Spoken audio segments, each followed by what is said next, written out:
You don't need to be certain to sound smart. Use hedging phrases to avoid absolute statements. Here's an example. This strategy is wrong. This sentence is too direct and too absolute. Let's add the phrase, it seems.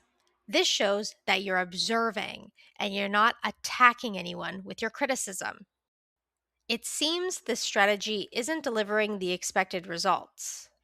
Drop your tone at the end to signal control. This is still negative feedback, but said in a calm, credible way.